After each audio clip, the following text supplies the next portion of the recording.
DGISPR lieutenant general Ahmad شریف چودھری نے کہا ہے کہ امریکی افواج کے انخلا کے دوران $7.2 بلین کا امریکی فوجی ساز و سامان افغانستان چھوڑ گئی ہیں۔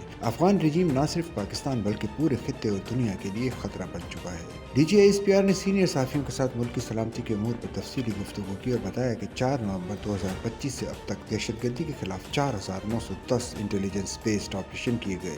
ان آپریشنز کے دوران 206 دہشت گردوں کو جہنم واصل کیا گیا۔ رواں سال ملک بھر میں 67,023 انٹیلیجنس بیسڈ آپریشن کیے گئے۔ ان کا کہنا تھا کہ رواں سال صوبہ خیبر پختونخوا میں 12,857 اور صوبہ بلوچستان میں 53,309 انٹیلیجنس بیسڈ آپریشن کیے گئے۔ رواں سال مجموعی طور پر 1873 دہشت گرد جہنم واصل ہوئے، جن میں 136 افغانی بھی شامل تھے۔ DGISPR نے کہا کہ بارڈر مینجمنٹ پر سیکیورٹی اداروں کے حوالے سے گمراہ کن پروپیگنڈا کیا جاتا ہے۔ پاک افغان بارڈر انتہائی مشکل اور دشوار گزار راستوں پر مشتمل ہے۔ خیبر پختونخوا میں پاک افغان سرحد 1229 کلومیٹر پر محیط ہے، جس میں 20 کراسنگ پوائنٹس ہیں۔ پاک افغان بارڈر پوسٹوں کا فاصلہ 20 سے 25 کلومیٹر تک بھی ہے۔ انہوں نے کہا کہ بارڈر فینس اس وقت تک مؤثر نہیں ہو سکتی اگر وہ آبزرویشن اور فائر سے کور نہ ہو۔ اگر 2 سے 5 کلومیٹر کے بعد قلعہ بنائیں اور ڈرون سرویلنس کریں تو اس کے لیے کثیر وسائل درکار ہوں گے۔ پنجاب اور سندھ کے برعکس خیبر پختونخوا میں بارڈر کے دونوں طرف منقسم گاؤں ہیں۔ ایسی صورتحال میں آمد و رفت کو کنٹرول کرنا ایک چیلنج ہے۔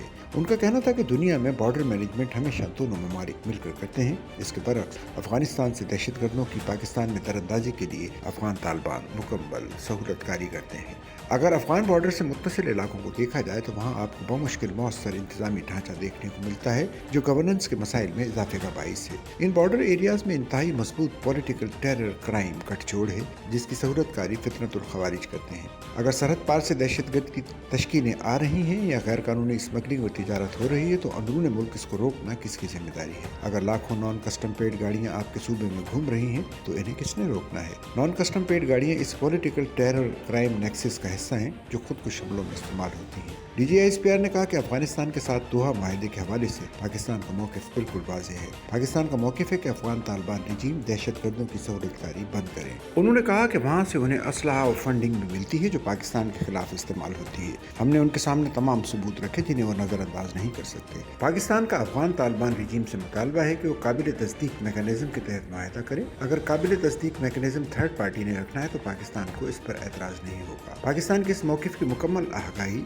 ثالث ممالک کو بھی ہے۔ فتنۃ الخوارج کے بارے میں طالبان رجیم کا یہ دعویٰ ہے کہ وہ پاکستانی ہیں، ہجرت کر کے آئے ہیں اور ہمارے مہمان ہیں، غیر منطقی ہے۔ اگر وہ پاکستانی شہری ہیں تو ہمارے حوالے کریں، ہم ان کو اپنے قانون کے مطابق ڈیل کریں گے۔ یہ کیسے مہمان ہیں جو مسلح ہو کر پاکستان آتے ہیں؟ انہوں نے کہا کہ SIGAR کی رپورٹ کے مطابق امریکی افواج انخلا کے دوران $7.2 بلین کا امریکی فوجی ساز و سامان افغانستان چھوڑ گئی ہیں۔ افغان رجیم نہ صرف پاکستان بلکہ پورے خطے اور دنیا کے لیے ایک خطرہ بن چکا ہے۔ ان کا کہنا تھا کہ افغانستان میں 2021 کے بعد ریاست اور حکومت کا قیام ہونا تھا جو ممکن نہ ہو سکا۔ طالبان رجیم نے اس وقت نان اسٹیٹ ایکٹر پالے ہوئے ہیں جو خطے کے مختلف ممالک کے لیے خطرہ ہیں۔ پاکستان کا مطالبہ واضح ہے کہ افغان طالبان کا طرز عمل ایک ریاست کی طرح ہونا چاہیے۔ دوحہ مذاکرات میں افغان طالبان نے بین الاقوامی برادری سے اپنی سرزمین دہشت گردی کے لیے استعمال نہ ہونے کا وعدہ کیا مگر اس پر اب تک عمل نہیں ہوا۔